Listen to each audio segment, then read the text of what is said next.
آقا کریم کا انداز تکلم انتہائی سادہ، عام فہم، سلیس، نکھرا ہوا، شستہ، اور جو اہم چیز ہوتی 3 مرتبہ دہرا کے بیان کرنے کا انداز۔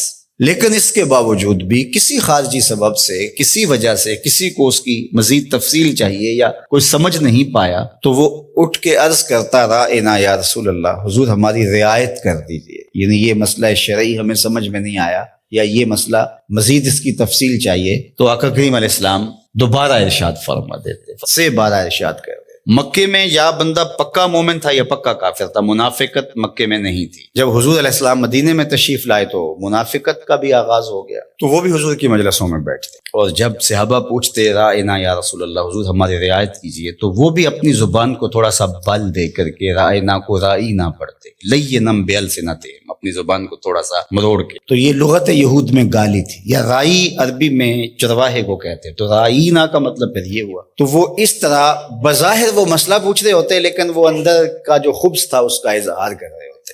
حضرت سعد بن معاذ رضی اللہ تعالی عنہ لغت یہود سے واقف تھے۔ آپ یہودیوں کے پاس گئے اور ان لوگوں سے کہا کہ اگر آج کے بعد تم نے میرے رسول کے لیے رائنا کا لفظ بولا تو میں تمہاری گردن کاٹ۔ تو انہوں نے کہا کہ یہ لفظ آپ بھی تو بولتے۔ تو حضرت سعد حضور کی خدمت میں آئے اور دل میں تھا کہ عرض کروں حضور صحابہ کو یہ لفظ کہنے سے روک دیں، کوئی متبادل لفظ دے دیں۔ قبل اس سے کہ یہ آ کے عرض کرتے جبریل پہلے پہنچ گئے تھے کہ یا ایھا الذین آمنوا لا تقولوا رائنا، اے ایمان والو میرے نبی کے لیے رائنا کا لفظ نہیں بول۔ تمہاری نیت ٹھیک، تمہارا لہجہ اچھا، تمہارے رواں رواں سے عقیدت پھوٹ رہی ہے، تمہاری آنکھیں حیا سے جھکی ہوتی ہیں جب رائنا کہہ رہے، تمہارے دل کشکول بنے ہوتے ہیں جب رائنا کہہ رہے ہو، عقیدتوں کے سانچے میں ڈھلے ہوتے ہو تم یہ لفظ بولتے ہوئے، لیکن یہ وہ لفظ ہے جس کے پہلو میں کھڑے ہو کے میرے نبی کی اہانت کا امکان پایا۔ اگرچہ تم اس لفظ کو اچھی نیت سے بھی بولو، دوسرا معنی تمہیں ملحوظ بھی نہ ہو، میں پھر بھی گوارا نہیں کرتا کہ میرے نبی کے لیے وہ لفظ بولا جائے۔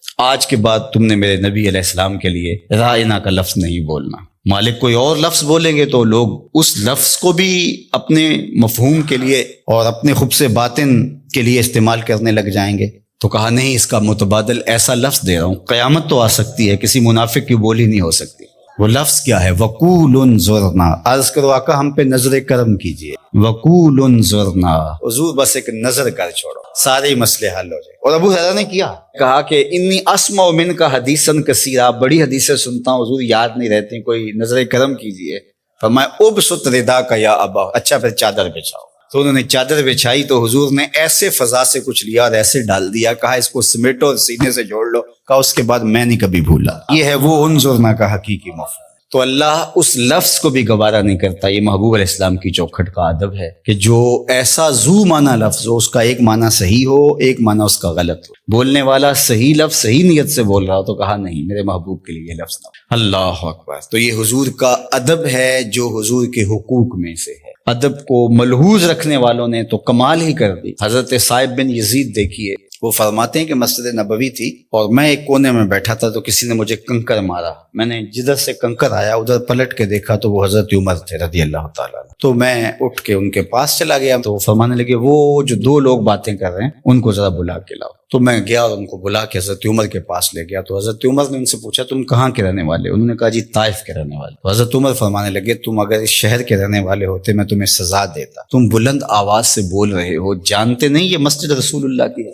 ادب سکھایا، تمہاری آواز بھی اونچی نہیں ہونی چاہیے۔ اور یہ حضور کی حیات طیبہ میں بھی اور روضہ رسول پر بھی یہ ادب امت کے اوپر لازم ہے۔ مجھے بڑا دکھ ہوتا ہے جب وہاں جا کے لوگ بدتمیزیاں کرتے ہیں۔ لے سانس بھی آہستہ کے دربار نبی، یہ حضور کی چوکھٹ ہے۔ امام مالک نے 40 سال تک حضور کے روضہ انور کے قریب بیٹھ کے درس حدیث دیا ہے، اور 40 سال میں ایک بار بھی ایسا نہیں ہوا کتاب کے ورق کے پلٹنے کی آواز بھی پیدا ہونے دی۔ یہ حضور کا ادب ہے کہ اپنی آوازوں کو بھی پست رکھا جائے، اپنے لہجوں کو بھی کنٹرول کیا جائے، اور وہ انداز اختیار نہ کیا جائے جو عامیانہ پن سے جڑا ہوا، عامیانہ پن سے مخاطبت نہ کی جائے رسول کریم صلی اللہ علیہ وسلم سے۔ یہاں لفظ بھی تولنے پڑتے ہیں۔